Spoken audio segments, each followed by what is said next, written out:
Good morning and welcome to the San Francisco Interfaith Council weekly online briefing for faith leaders. Today's program addresses school reopening and SFDPH health guidance for in-person learning.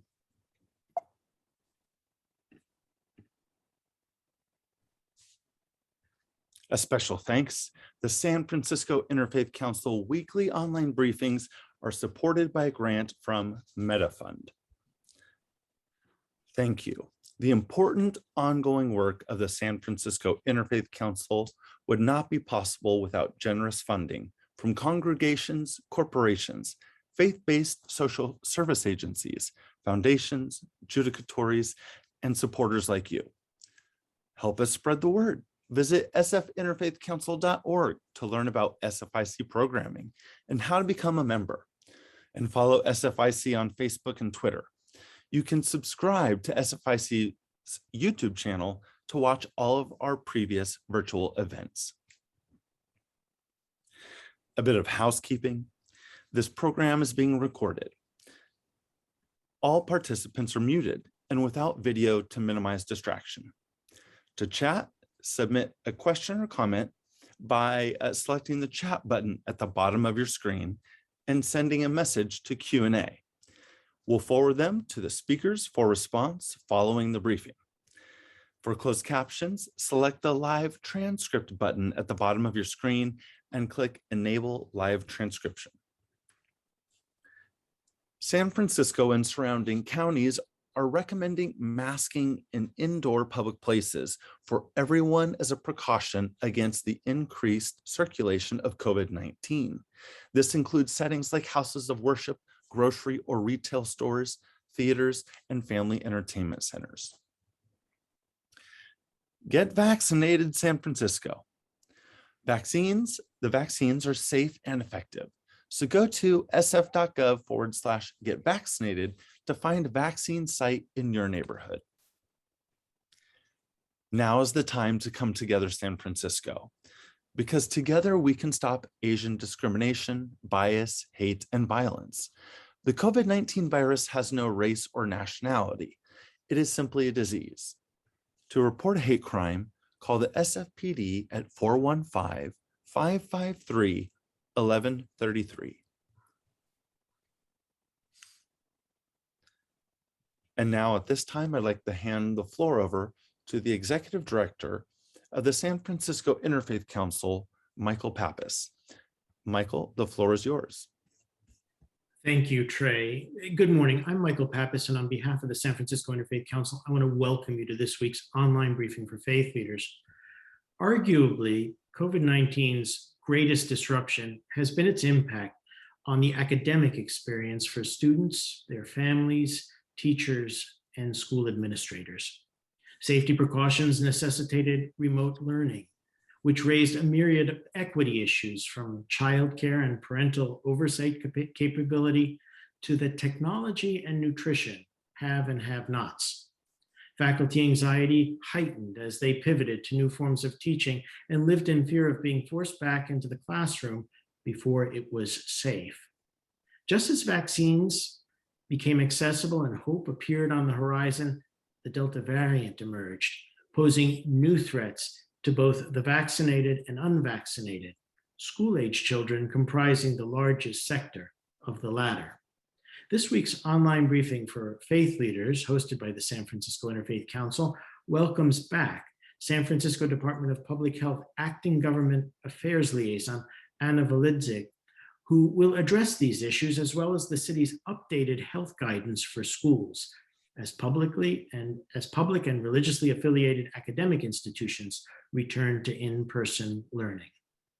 At this time, it gives me great pleasure to welcome the founder and past chair of the San Francisco Interfaith Council, Rita Semel, who will offer a word of welcome on behalf of the board, as well as the interfaith statement. Rita, it's wonderful to see you. Thank you for being here. Thank you, and welcome to everybody for this online briefing, so important. I'd like to read a statement that we read at every meeting, which sets the tone for our discussion. This is an interfaith community, Whatever our individual belief, it can be freely expressed here with no apologies. If we are invited to offer a prayer in this setting, it should be offered according to the tradition with which we identify. If we are invited to speak on a subject from the perspective of our tradition, we are free to do so without fear of offending those who come from another tradition. We come together as people of faith to learn from each other, that we might better understand the multiplicity of faith traditions in our city and in our world. Welcome, everybody. Thank you so much, Rita.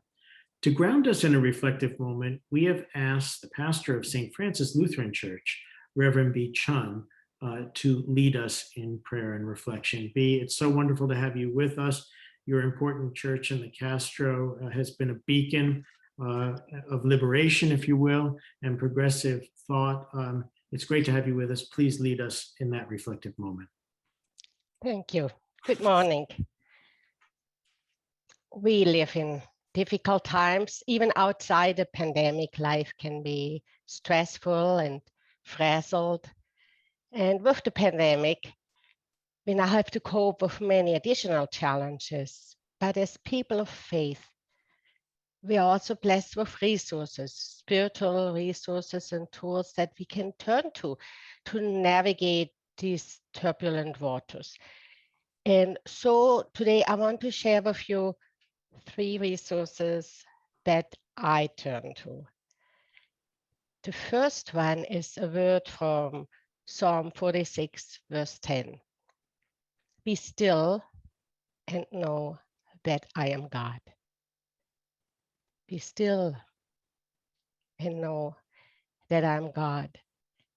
And so I want to begin by inviting you into this stillness, to come to the quiet. So I invite you into a moment of quiet.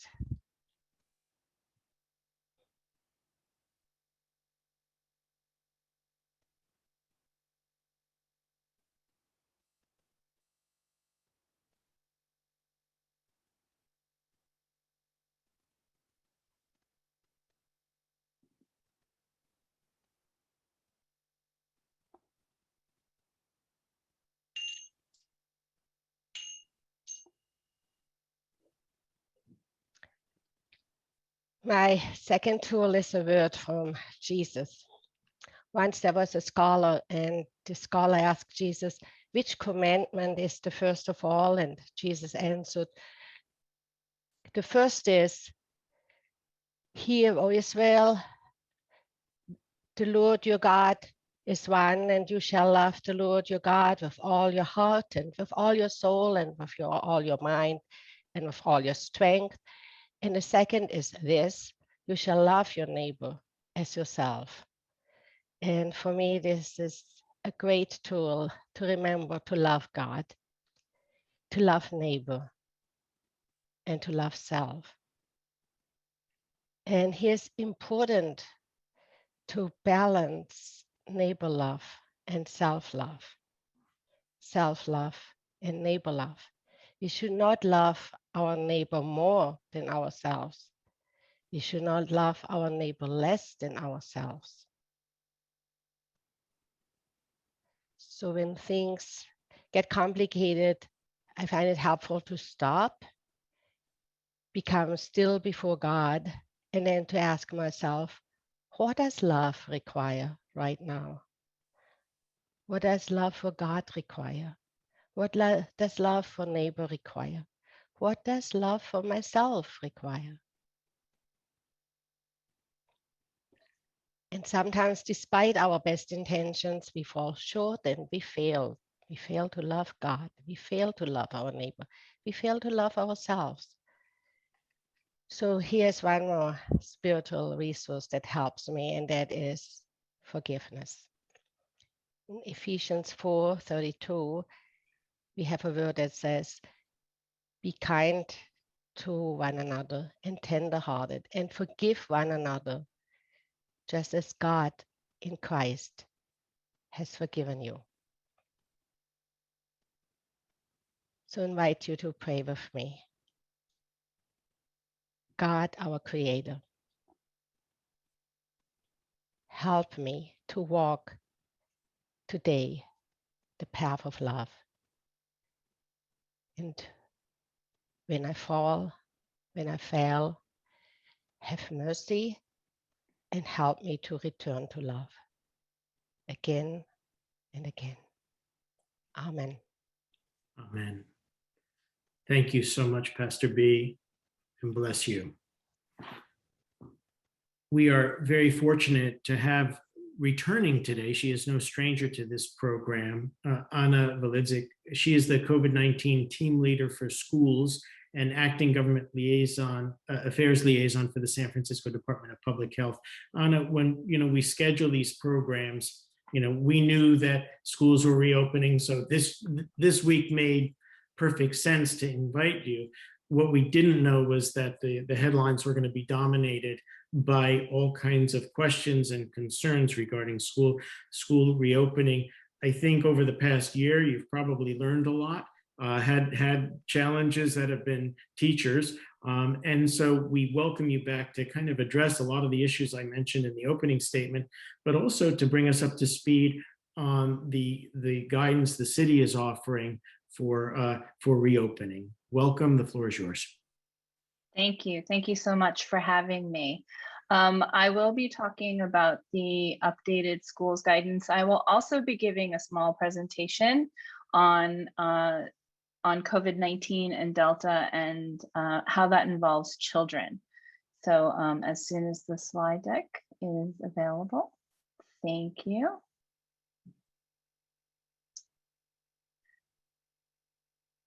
So again, I will start with just to ground us in some context of the impact of COVID-19 in children, both for the variants and the vaccines. Next slide, please.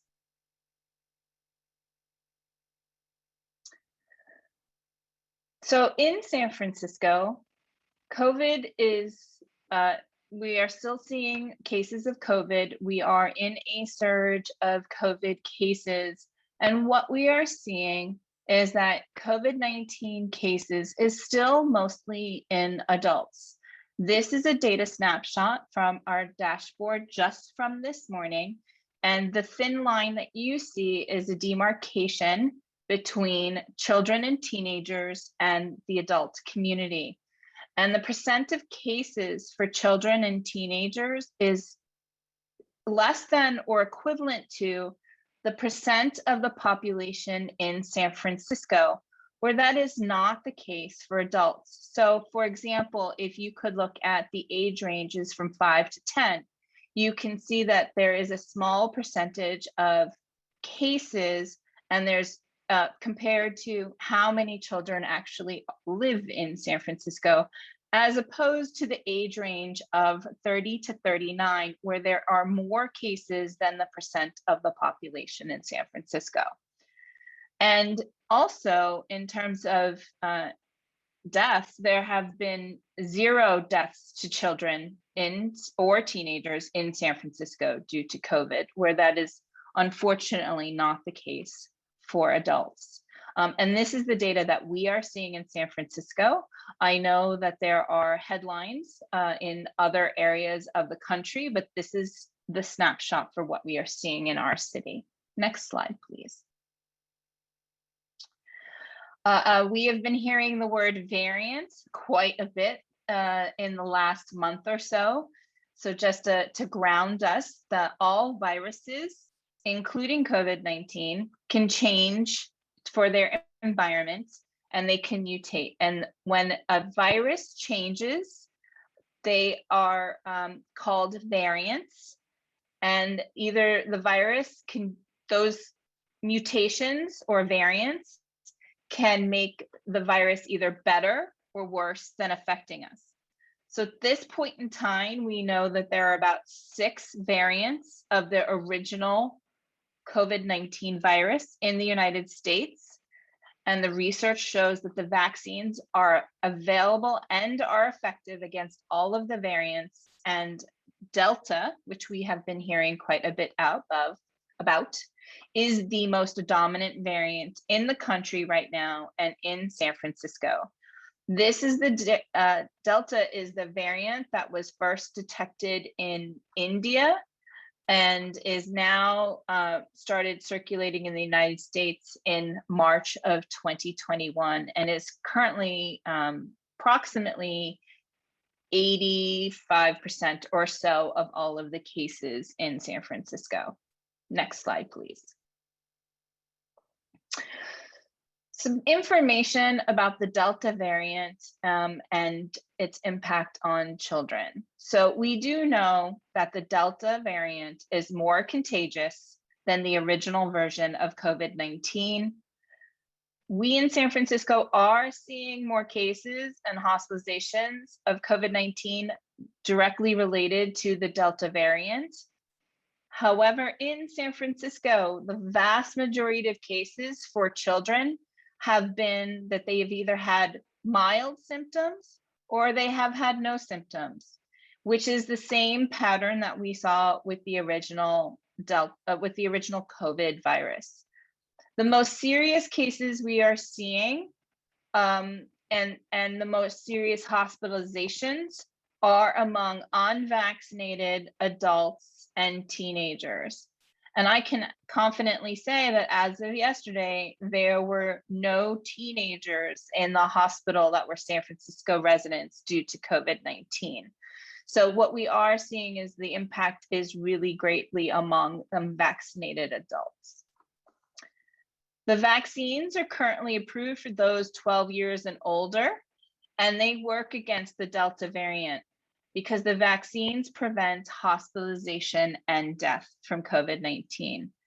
And I cannot emphasize the next statement enough, but adults being vaccinated protect unvaccinated children who are not yet eligible for the vaccine.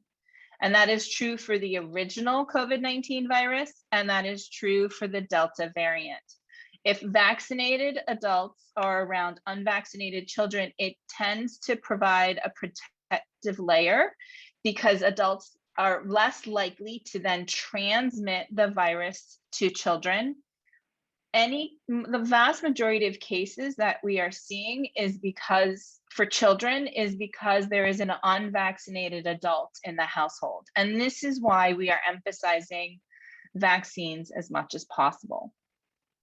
The FDA is expected to approve vaccines for children under the age of 12 by the end of this calendar year.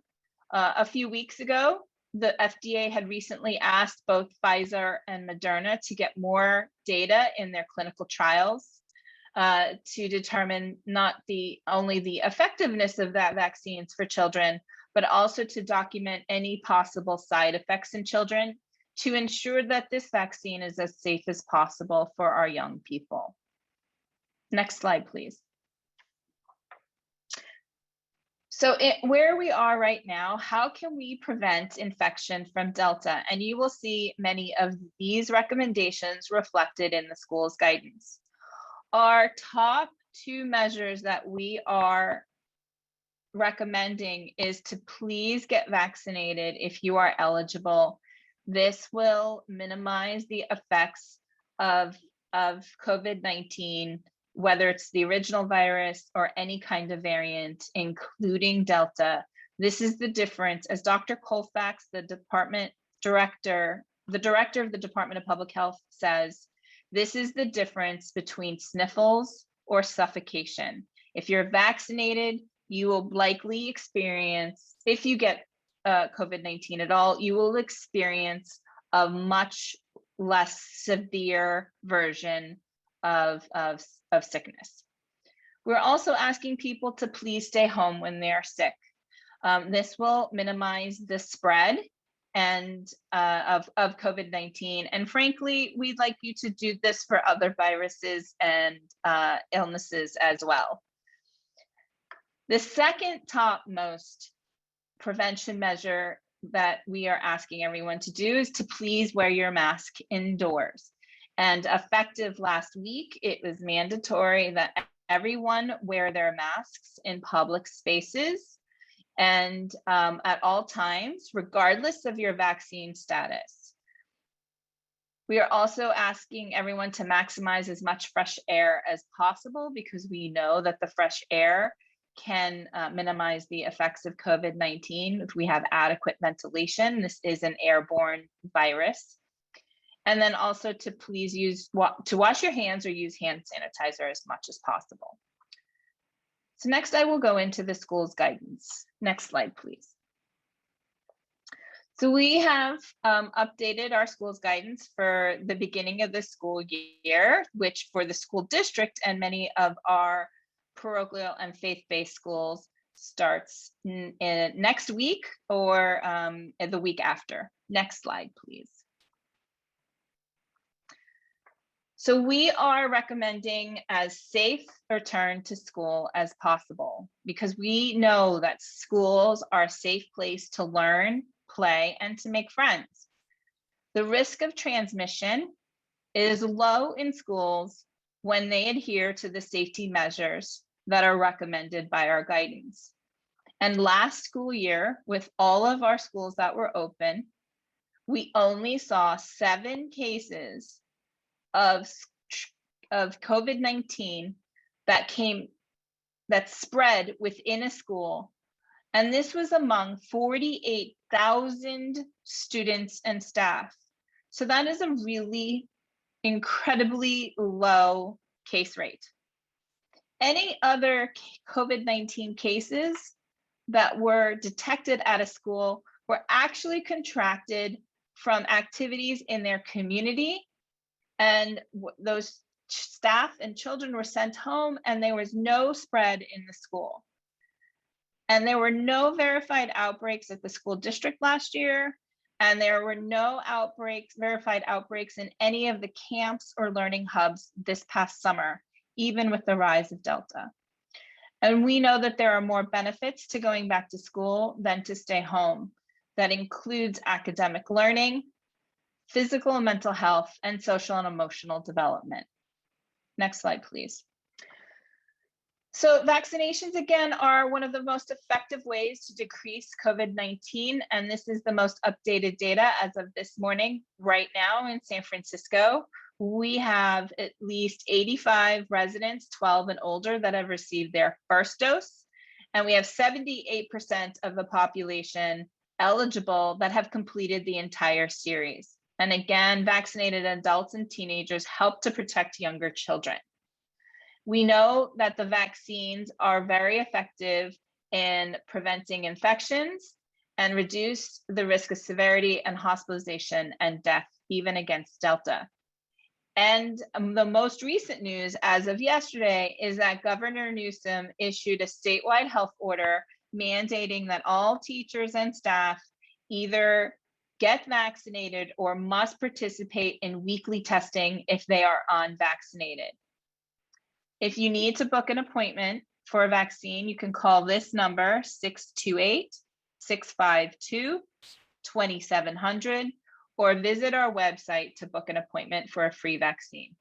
Next slide, please. Again, our second most prevention measure that is highly effective is to wear face coverings indoors. So in our guidance, and this is true for the entire state, face masks are required indoors. They are not required outdoors. And this is true for all adults and students, regardless if they are vaccinated or not. And adults must wear their face mask even if students are not on campus. We know that wearing a face mask while you're inside will prevent the spread of the virus. But face masks are not required outdoors because of the abundant fresh air and the natural ventilation, and that we have, through our case investigation and contact tracing, have not seen any cases related to any outdoor activities at schools or even at public playgrounds. So this is why it is not recommended for children outdoors. Anyone who receives a medical exemption from wearing a face covering must wear a non-restrictive alternative, such as a face shield with a drape, and schools are responsible to develop and implement protocols to enforce wearing face coverings. Next slide, please.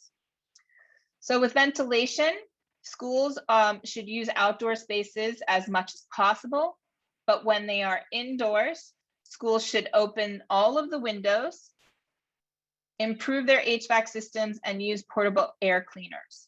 And we have a process at the health department where all schools have to apply to reopen and review our health and safety protocols. And as part of that, the health department reviews all ventilation systems at all school buildings, including many of the schools represented on this call. And we have to approve the ventilation systems before the San Francisco health officer gives approval to reopen. And we're proud to say that all schools in San Francisco have gone through this process, have upgraded their ventilation systems, and are now approved to reopen. We know that wildfire and pure air quality are also top of mind for many, and in our local and national headlines. Schools should prioritize and keep healthy airs indoors in the event of a wildfire or poor air quality, but schools can stay open. They do not need to close. The schools can close their windows for the period of time if there is poor air quality, but then they should maximize all other safety measures, including items such as portable air cleaners, making sure everyone increases their hand washing, and increased enforcement of wearing face masks indoors, etc. Next slide, please. There are some areas that we know that we can revert back to pre-COVID-19 protocols. So we know, for example, the cleaning and disinfection, that this virus is not transmitted by objects, but rather from person to person. So cleaning is a regular cleaning routine is sufficient for COVID-19. Cleaning once a day will be enough because we know that it does not spread through surfaces, and disinfection is only required in areas where there is a documented and confirmed COVID-19 case. And then with all of these measures, with vaccines, with indoor masking, all of our other safety measures, we are no longer requiring physical distancing, and we are no longer requiring cohorting. And this is in the guidance that was issued from the state health department and that we have adopted as well. Next slide, please. We want to give a special focus to meals and snacks because this is an activity where obviously someone's face masks will have to come off in order to eat or drink. So we are emphasizing everyone should eat outdoors when space and weather allow as much as possible, and to space out any unvaccinated students when eating. There is no recommended distance, but to try to maximize the space as much as possible. Food service can resume, such as a lunchroom or a cafeteria. Schools should frequently clean frequently touched areas and surfaces for meals. And anything that comes in contact with food should be sanitized before and after meals. But you do not need to no longer individually plate or bag meals. We're asking everyone to wash their hands before and after meals, and to strongly consider wearing your face mask between bites and sips, because that will minimize the amount of time that it can possibly be exposed. Next slide, please. We're also asking everyone to wash their hands or use hand sanitizer as much as possible. And this is also something that is a protocol from pre-COVID-19. We'd like everyone to do this regardless of COVID-19 or any other illness or disease. Students and staff should be washing hands or use hand sanitizer, and schools and parents and caregivers should be teaching these habits to our young people. We are strongly emphasizing everyone to please stay home when you are sick. We are not asking schools to do temperature checks at sites anymore, but they are asking their parents and caregivers to monitor the child for any of the following symptoms. And if your staff or students have any of these symptoms, please do not send them to school. This is actually a primary way of preventing spread at the school. If you are feeling sick, to please stay home.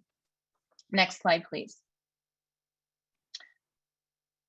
What to do if someone develops symptoms while they're at school. If there is a staff person who becomes sick, they must notify their supervisor and leave work as soon as possible.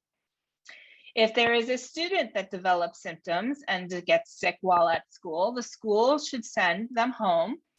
And their schools are instructed to designate an isolation area where students can wait to be picked up by their parent or caregiver, and should contact your doctors and get tested as soon as possible.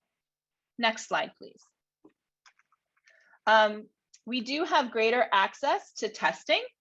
There are now, I'm going to show, there are these home test kits what you can get at your local pharmacy. It does not matter what brand it is.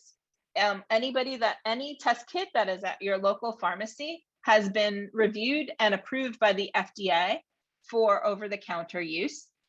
There's also testing at healthcare providers. The health department recommends testing for people with symptoms of COVID-19, regardless if they are vaccinated or not, and people who are considered close contact with COVID-19. This actually does include now people who are vaccinated or not vaccinated. Only the ones that have not had COVID-19 in the last 3 months should not get tested if they are close contact. And this is because there could be some dead virus particles that have shed and still remain in your system and will give you a false reading. We do now require, these are all recommendations. We do now require that any unvaccinated teachers and staff must get tested weekly, either twice a week with antigen testing or once a week with PCR testing. The governor had issued this announcement yesterday as well. And this is again only for unvaccinated unvaccinated teachers and staff. This does not apply to students. And then we do not recommend testing for students. Yes, sorry. Next slide, please. And we want to emphasize, this is my last slide, that the health department remains involved. We are looking forward to the first day of school. We are currently actively working with the San Francisco Unified School District to set up vaccine sites at some of their schools for the fall of 2021, with the expectation that there is also possibly administering flu vaccines for families and students, as well as the possible approval from the FDA for COVID-19 for younger children. And we have dedicated trained staff that are responsible for any cases or exposures at school. We have dedicated trained staff conducting case investigation and contact tracing at school. We have just a dedicated team just for schools to respond in case in the event that there are any cases. And then of course, we have updated all of our guidance documents and all of our templates for schools to use for the start of the school year. So thank you for having me, and I am very happy to answer any questions. Anna, thank you. This has been an incredibly comprehensive and helpful and informative presentation. And as I was thinking, a lot of our religious leaders who are on the line right now, and those who will watch this, we send this out to our 5,000 e-subscribers. I'm guessing that these guidances that you shared in particular, and this information you shared, will be helpful to them, because in addition to the private schools that we're going to hear from in just a moment, a lot of our congregations have religious education. And so my guess is that this information will be very helpful and applicable to them as well. So we will make sure that they see this. I just want to say a very special thank you to our 3 community panelists, our faith panelists, who will be coming on board in just a moment.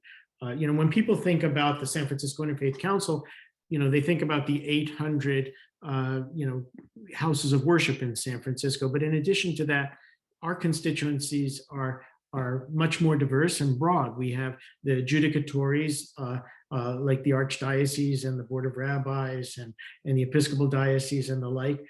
We also give voice to the academic and healthcare institutions. And the academic institutions, these are from preschool up to the University of San Francisco and everything in between, as well as our faith-based social service agencies. Today, we are very blessed to have with us three heads of school or assistant heads of school or directors of learning with us to talk about the experience of the last year, the challenges, lessons learned, and also to pose questions to you, Anna. We're going to hear from first Pamela Lyons, the Superintendent of Catholic Schools at the Archdiocese of San Francisco. Pamela, I'm going to hand over the floor to you.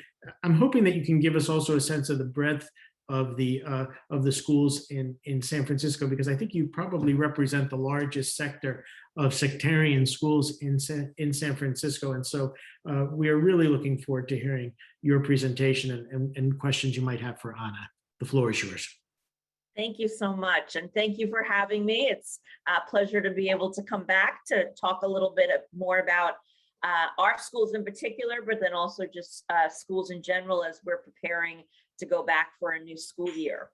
I just wanted to start by recognizing, and this, I could speak my whole 3 to 5 minutes on praising Anna and her team for the amazing work that they've done in partnering with us. And I think, as private schools and faith-based schools, sometimes there's this perception that there is not that there's kind of contention or not partnership with our public agencies.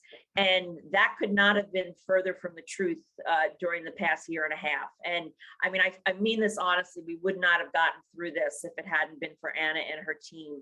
And just supporting us and having special Zoom meetings every other week just for our schools so that we could get our questions answered. And it made really a mind-blowing situation a little bit more bearable. And so I just wanted to mention that, because that has really been a bright light for me through this pandemic. I think the other thing I just want to mention, and as we're preparing to go back to school, as Catholic schools and faith-based schools, with all of this guidance that we always have to be going through and the rules that we have to be following, it's so easy for us to get caught up in that and forget about why we exist. And that is, of course, to spread the good news and the gospel. And I know for myself, I have to constantly remind myself that while all the guidance and the rules and the forms and everything is so important, it's not the most important thing that we do. And for me, with the support of Anna and her team, being able to start opening our schools last September to in-person learning was huge in the health of our students. And I don't just mean their physical health, because we were able to, the statistics, they speak for themselves. Our schools were safe. And but also, even more importantly, for the spiritual and emotional health of our students, their social health, being able to be in school in person was just, it was huge. It was such a game changer for our communities. So I think as we're getting ready to go back, I kind of joked a little bit with my staff and with my principals. I personally feel a little bit like I have post-traumatic stress disorder from last year, because as we're going back, I'm excited about going back, but then I also have a little bit of this feeling of like, what's going to be thrown at us this year? And so I'm sure that all of our teachers and our principals and our parents are probably feeling that as well. And so being able to help them understand that, we're going to get through this. We managed it last year. We managed it actually really well last year. And we're just going to continue to do what we were doing and following the guidelines. So that's something that I think is important for us to all remember as we're going back to school. I think as far as specific guidelines, when it was announced our students were going to have to wear masks indoors, of course, I did have some parents that were very upset about that. But I think, looking at the bigger picture, For me, wearing masks indoors, it's not even, it's about the fact that our kids, if they wear their masks indoors and our teachers wear them, we don't have to close down as often. And that's really what wearing masks indoors is about. Because before, if someone was a close contact to somebody that got COVID in our schools, the whole cohort would shut down for 10 days or 2 weeks. And now with the masks, those guidelines have been changed. So if it's a close contact, and Anna, please correct me if I'm not saying this right, and everyone's wearing their mask, as long as you're not showing symptoms, you know, you can still come to school. And that is really what wearing masks indoors is about. And I think that most of the people who are against wearing masks indoors are the same people who want our kids in school. So I think that's an important point to make sure that people understand. And then as far as vaccines, I mean, I think another thing that I've learned through all of this is the power of language. And when it was coming down that the word mandate was being used about vaccines, I was getting a lot of very upset emails. And I think it's where we have to take a step back and breathe, because a lot of people interpret mandate as you either get the vaccine or you're fired, or you get the vaccine or you can't come in. If you don't get it, you can't come in the building. And that's not what the mandate is. The mandate is, we want you to get the vaccine, show us proof. But if you don't show us proof or you don't have the vaccine, you have to get tested every week. So it's really a choice. It's not you do this or you're out. And that's an important distinction, I think, for us to make for our families. I mean, that's really it briefly, you know, what we're all about. We're excited to be back. We want to support our families through, you know, the remainder of whatever this pandemic might look like, but also just for whatever might come our way. And again, I thank all of you who are on this call for your support, and particularly, you know, for Anna's support. So thank you for having me. Thank you. Don't go away. Okay. I won't. Next on our list is Kate Jurgens, the assistant head of school for the Cathedral School of Boys. This is a very special place. I have to tell you, on Thursday evenings, I often, pre-pandemic, would go to Evensong. And I think what distinguishes this school is that it's all about music and singing. So I'm wondering, Kate, this has been quite a year for you all, and I'm wondering if you could kind of drill down and give us the perspective that you've seen and what you've learned, and a question that you might have for Anna. Absolutely, thank you for having me. And I want to start actually by thanking Pastor B at the outset of this meeting. I really resonated with her reflection of and prayer of returning to love.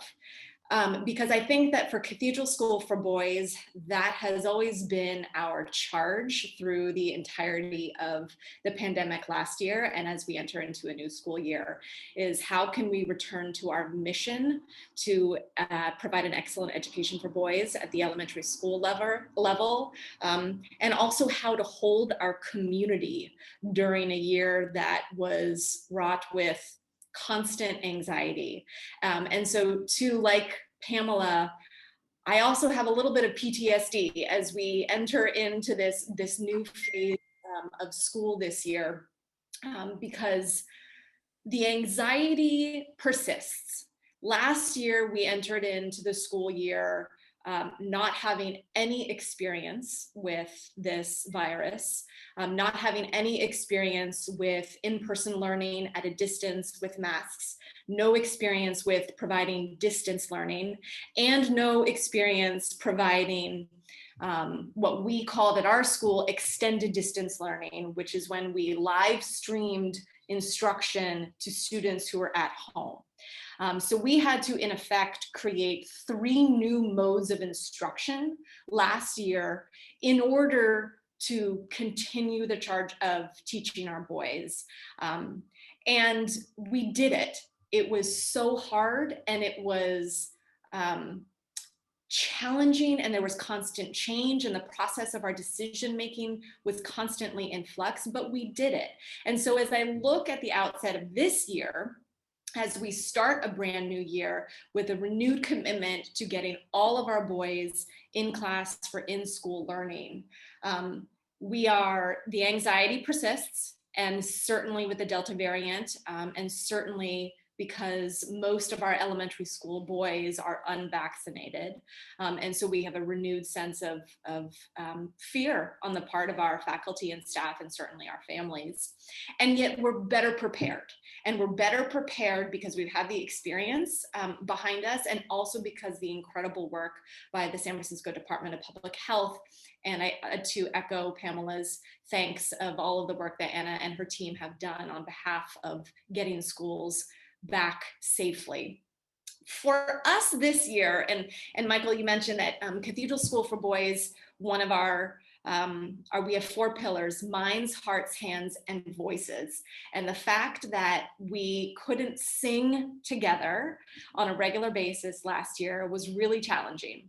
And what we did, like so many other schools trying to get creative, we brought our chapels to a virtual setting. And we had virtual chapels where boys were still hearing music and hearing the sounds and the power of music. We're emboldened and excited about the potential from what I've read, and Anna, you can correct me if I'm wrong, but there is some singing that is now allowed with masks on indoors, and some wind instruments that are now allowed again. And so I do predict that some of that special nature of music will return to Cathedral. But I'll say that this year, last year was just how do we get children and staff and faculty in the building safely, and how do we keep them as safe as possible and keep the learning and the emotional support going. This year, that remains. Safety continues to be our #1 priority, and we will continue to lean on the CDC and the Department of Public Health to guide us in all of their recommendations and mandates. In addition to that, though, because we are better prepared, we have 3 areas of focus for our school that are sort of renewed areas of focus, where last year it was, let's just come together, get through, we can do it. And we didn't really have space or capacity to even do much more than that. This year we have more focus. So one is that we need to live and bring to the forefront our mission and philosophy. It's never been far away, but now we need to really bring it back into focus. And with that, we are committed to our community. And that means not only the safety, the physical safety of our boys and staff on campus, but also the social and emotional well-being of everyone in our community. And our administrative team are having discussions about how we can actually do that through physical gatherings safely and outdoors, to online experiences, to personal touch points as well. The second focus is going to be a renewed sense on academics. And that's also such a big, I see that in the headlines. I saw it all summer, the summer loss and academic loss as it pertained to the pandemic and children not being in school. At Cathedral, we don't look at it from that standpoint because we were very fortunate to be able to have our boys on campus as early as September, like Pamela was mentioning about her community. And for us, we were focused on the social and emotional well-being of our students as well. But now we're ready to look at our academics. And the one, if I may be so bold to say, the one silver lining of the pandemic was that it forced schools to create and innovate like we've never done in my experience in the past 20 years in schools. And so we're at this opportunity and excited about the potential of what innovation and creativity can look like for Cathedral School for Boys. And so we have a renewed focus on developing an academic vision of potential for our students. And finally, our third focus for this next year continues to be our commitment to diversity, equity, inclusion, and justice. That's always been a component of our school, even embedded in our school mission. And it doesn't just rest with our teachers and staff and students, it actually extends to our families and to board level commitment as well. And so despite the fact that the Delta variant is knocking at the door and is a real and honest concern for so many of us in the community, we do, with the help of SFDPH and all of the experience we've had last year, we feel prepared and ready and excited to welcome our boys and our families back, and can't wait to hear the sound of the boys in the hallway again. And we, as I said at the outset, we will return to love as our guiding light, as Pastor B so eloquently said. So I thank Pastor B for that as well. My question for Anna is sort of a nitty-gritty question, and it's one that I've seen in the media, and it's about masks and whether there is a certain type of mask that we should be encouraging our faculty and staff and families to use. And I ask it because last year we actually provided masks for our whole community. And as you might imagine, kindergartners and first graders would often have trouble wearing their masks, or they'd be sucking on their masks, or their mask would be falling down, or it'd be up on their forehead. And I just wonder if if the DPH has a specific recommendation for a particular type of mask, especially for our younger students. Thank you. That is an excellent question. Honestly, we do not have any kind of recommendations. The best recommendation we have is any face covering where a staff or student will wear it consistently and properly. And that includes covering the nose and the mouth. What I often see is that the mask stops right here.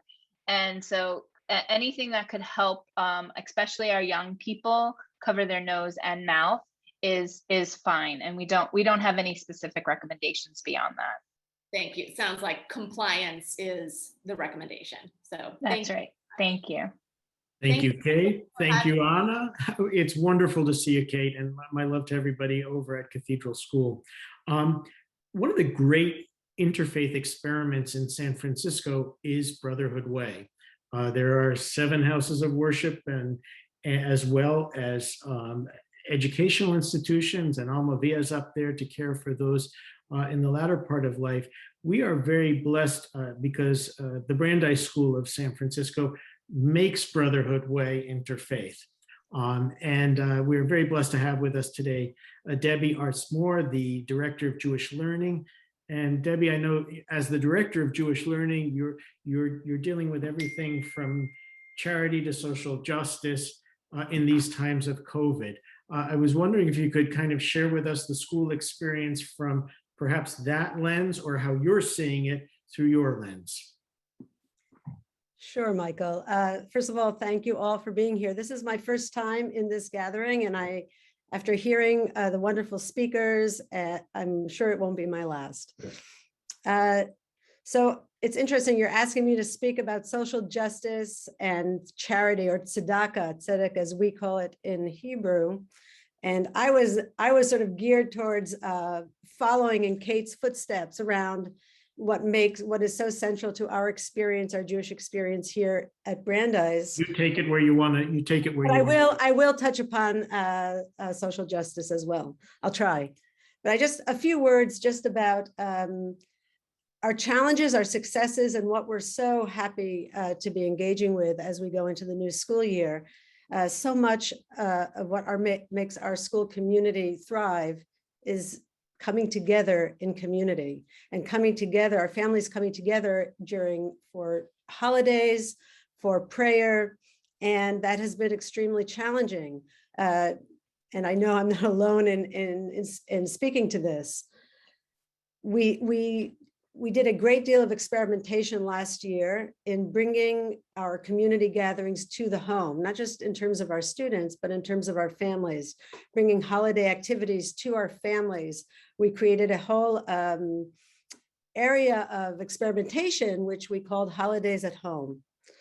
And what we're going to be interested in exploring this year, even though we're able to bring our students back and have more assemblies and bring them together in larger groups, we still are expecting that we will be limited in the number of full family gatherings that we'll be conducting, especially indoors. And so one of the opportunities that we've been given is to take what we learned or what we experimented with last year in terms of sending things home, handing things out in pickup and drop off, and seeing how that can augment our expanded capacity to come together as a community physically.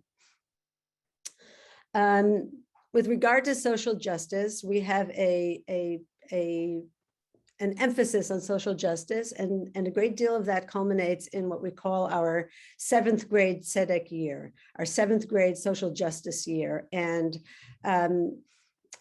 one of the challenges was how to continue to carry that out, because it entailed our students going to nonprofits in the community physically, interviewing heads of nonprofits, inviting them to our school for a big presentation at the end of the year. And we had to turn that all into an online format. So our students set up their interviews virtually, and we had a huge virtual gathering at the end of the year where we invited nonprofit representatives from all over the city. And we are very, very much looking forward to being able to translate as much of these virtual gatherings into physical gatherings this year. And yet there's still so much unknown. In other words, along with the relief of being able to bring our students together uncohorted, and I have some questions about that, or some wonderings about that, which I'd love to ask Anna in a moment. We're still unclear, or still sort of we feel that it's an unknown how many in-person gatherings we'll be able to hold that include people from the community, all our families, not just our students. And so we know that the lessons that we learned last year in terms of our virtual programming will serve us this year, because there are still so many unknowns.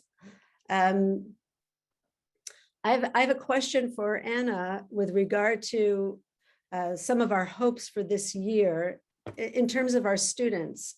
We're thrilled that we don't have to cohort. What that for us translates into is that we can hold our prayer services the way we're used to, first graders and second graders together. I don't have to zoom into classrooms. We can actually be there with the students, and they can be singing to some extent. We're thrilled about that. And we're thrilled about what it sounds like is our opportunity to bring our students, if not all our families, at least our students, together for holiday assemblies. And yet there's still a degree of nervousness around that, even among leadership and our teachers. And I'm anticipating even among our students. How many students can we bring together in the gym for a big holiday assembly? Do our students, and I know that there's some written guidelines on this, but still the question, how much singing by how many students indoors? Should they be a little more distance from one another? What's the difference between prayer singing and choir and chorus singing? Instruments?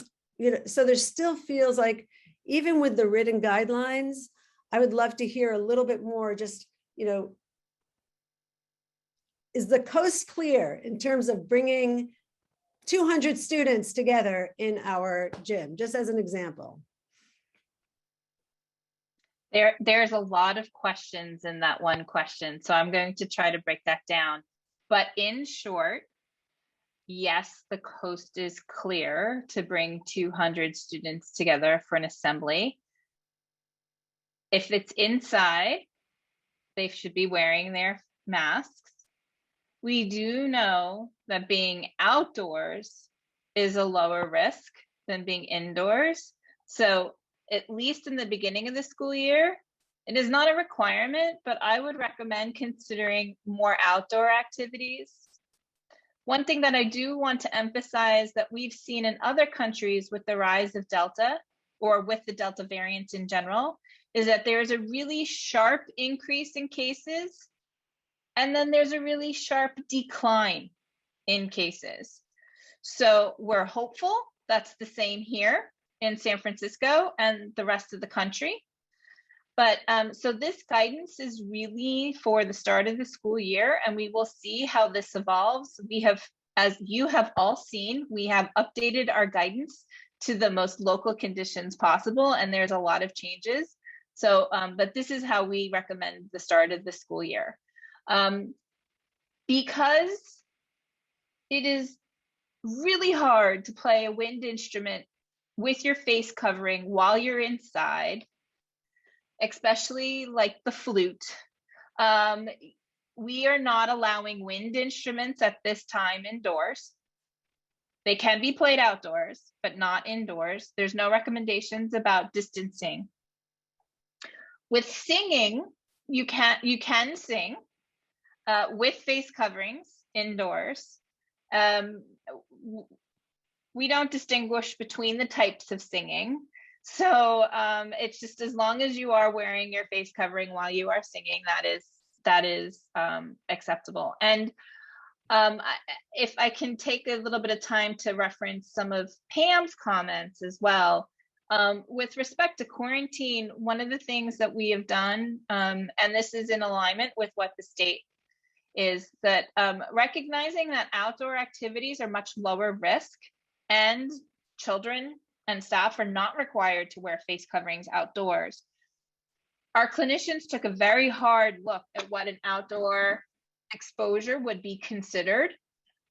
And we have specific language in our guidance that says that if someone would be considered a close contact in an outdoor situation at schools, mainly for the two conditions, is either it's been a high contact sport or dance, or if the students and the infected person were stationary and unmasked within 6 feet together.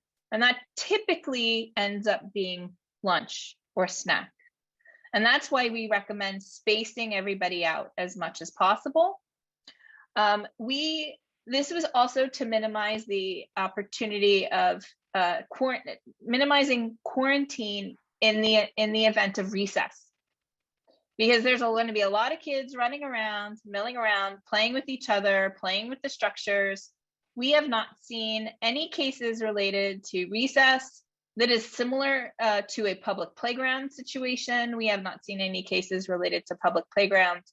So we really wanted to focus the definition for an outdoor close contact and what that would look like. And to Pam's comments earlier, you were referencing what the state has created is called a modified quarantine. So I wanted to address that a little bit. So we saw, as Pam referenced, a lot of children in quarantine last year with one case, and then they would miss school. And very rarely did any of those close contacts ever develop into a case. So the state has now, in their schools guidance, which we have adopted, provided modified quarantine, which under certain conditions allows any students that are considered a close contact to still attend school.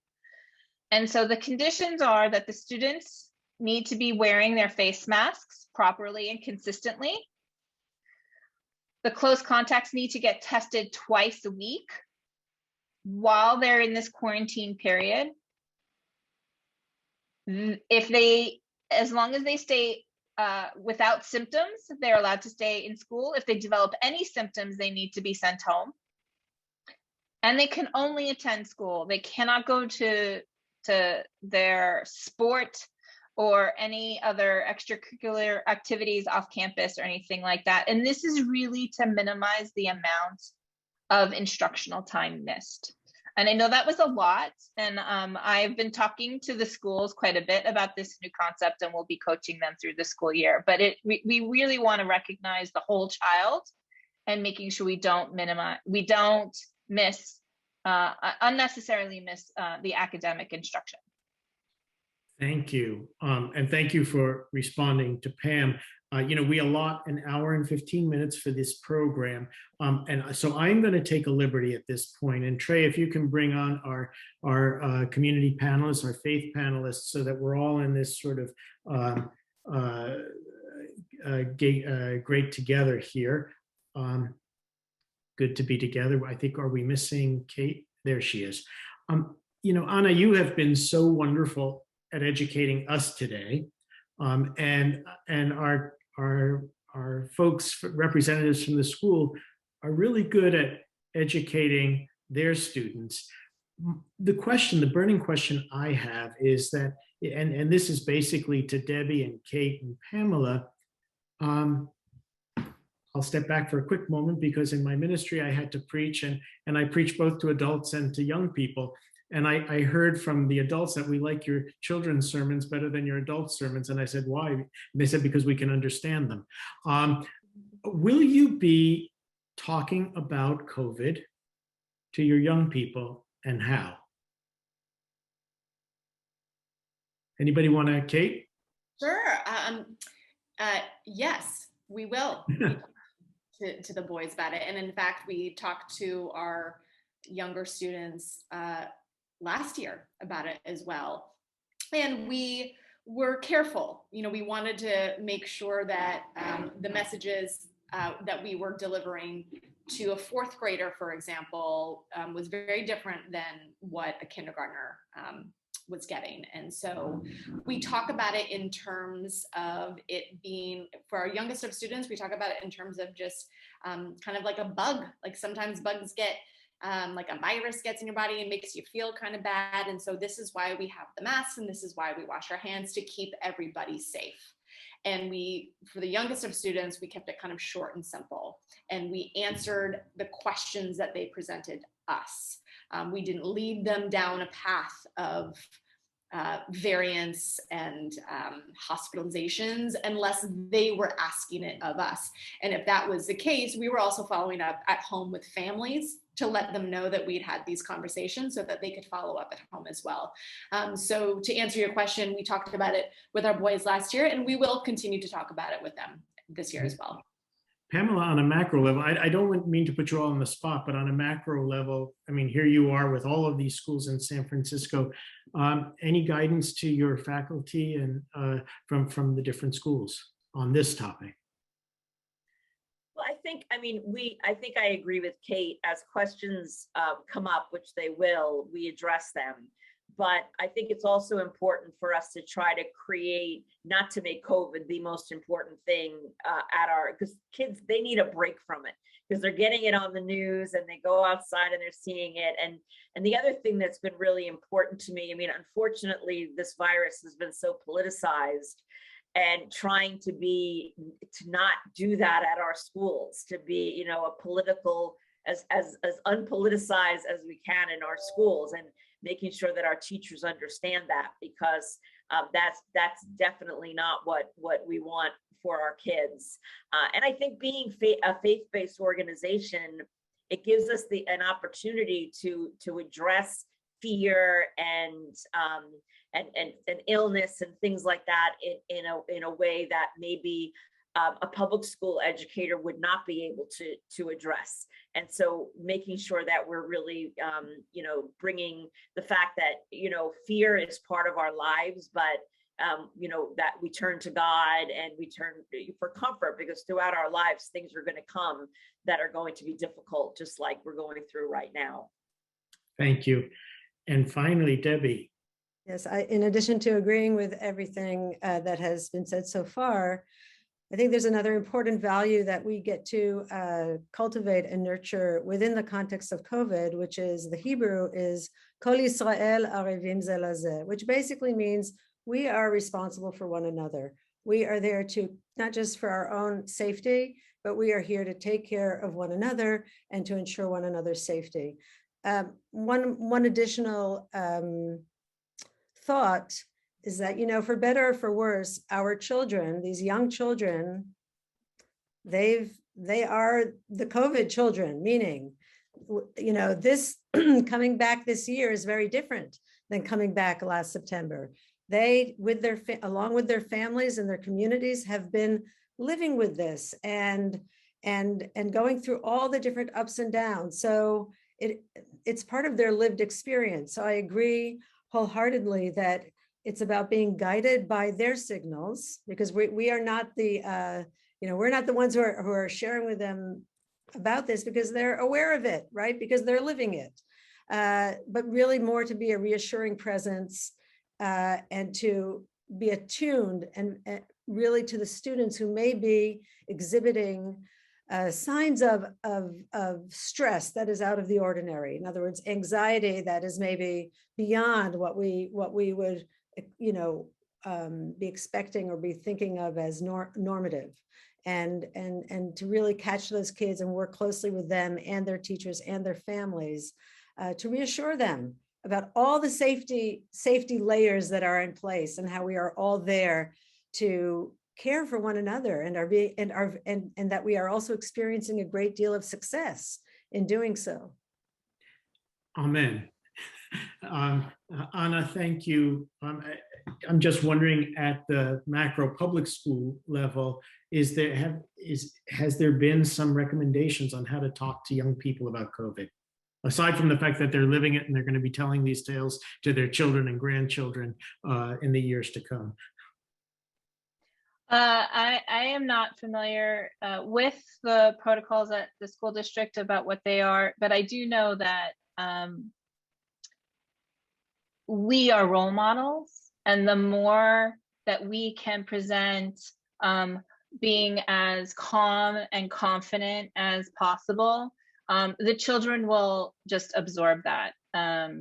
And we have been through surges before, and that was without the availability of vaccines. And I think we can just all get through this together and start school as best as we can, with as much joy as we can, with masks on. And then we will get there. But I think adults and staff are the role models for our children and how we're going to approach this. And they're very resilient. And I think as much as they will be the COVID generation, they'll be stronger for it in the long run. Hear, hear. I want to say a very special thank you to all of you. I think we're students until we take our last breath, and you've educated us today. And thank you for all of the presentations, Anna, especially to you all. And we certainly want to continue to be a resource to the city and getting out the good word, so that our communities of faith and constituencies can make informed decisions on behalf of those who are entrusted to their care. We thank also Cynthia Zambucas, who is the unsung hero of the Interfaith Council, who helps me get the word out, as well as Trey Russell Allen, who is our tech consultant, who has made this platform possible. We invite you all to join us again on Thursday, April 26th.